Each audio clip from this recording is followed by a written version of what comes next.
Con l'inaugurazione del 31 agosto è diventato realtà il collegamento fra Vicenza e Rovigo, che viene reso fruibile nella sua interezza attraverso l'apertura al traffico dell'ultimo tratto, compreso fra il casello di Agugliaro e quello di Noventa Vicentina, dell'autostrada A31 Valdastico, un'infrastruttura volano di sviluppo per il nord-est.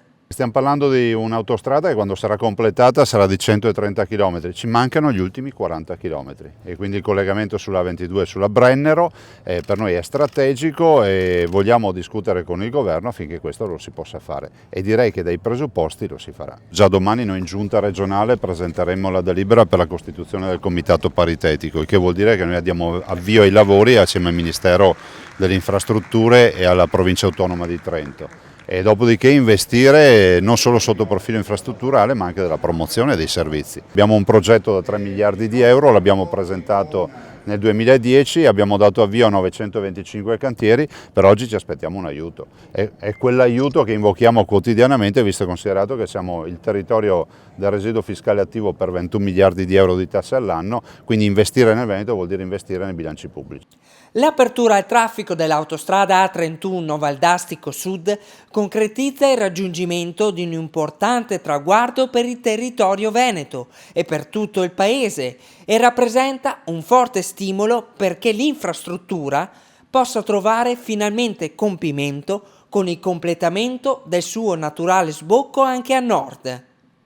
Per questo sono sotto la luce dei riflettori la realizzazione del tratto trentino e i rapporti con la regione autonoma.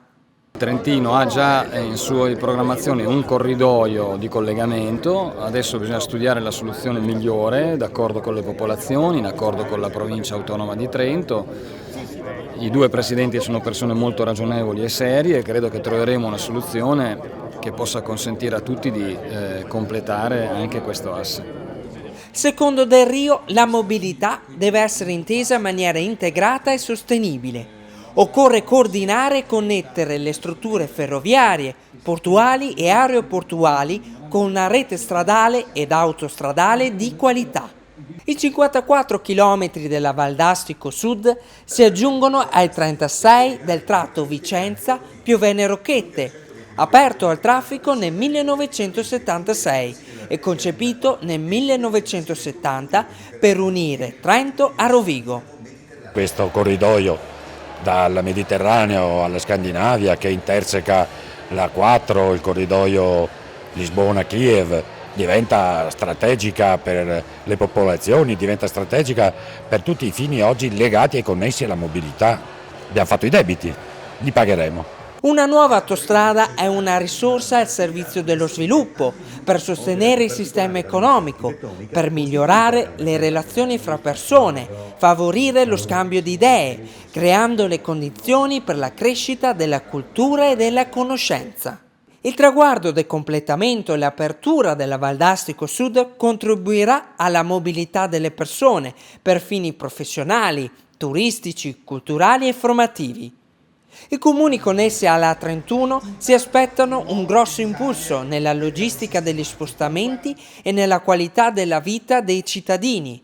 Restano tuttavia ancora da risolvere altre questioni sulla rete viaria locale, come le connessioni con la SR10 e la realizzazione della Nogara Mare.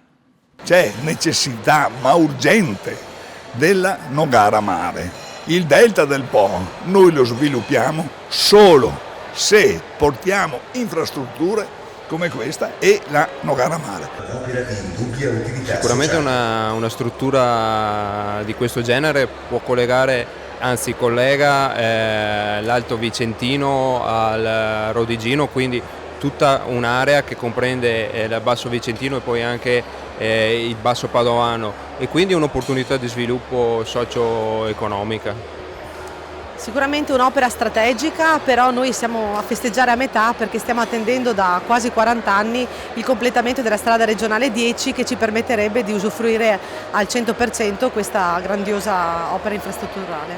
Potrebbero essere sviluppate sia le cittadine di est di Montagnana e tutti i centri storici e le ville storiche che abbiamo nel territorio.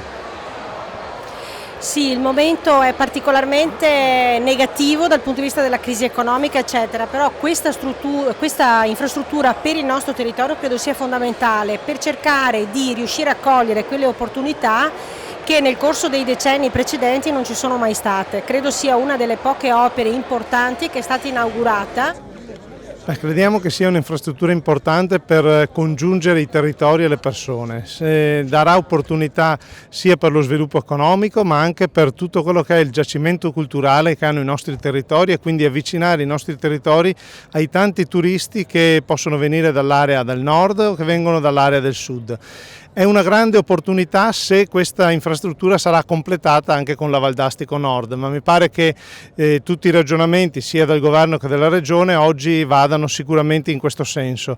E un altro auspicio è quello dei sindaci del territorio della Bassa Padovana, che vi sia il completamento di una infrastruttura di collegamento fra la A31 e la A13, che è la SR10. Abbiamo incontrato oggi sia il Ministro che il Presidente Zaia per chiedere l'impegno che questa infrastruttura regionale sia completata, ponendola magari tra le opere di completamento infrastrutturali delle due autostrade.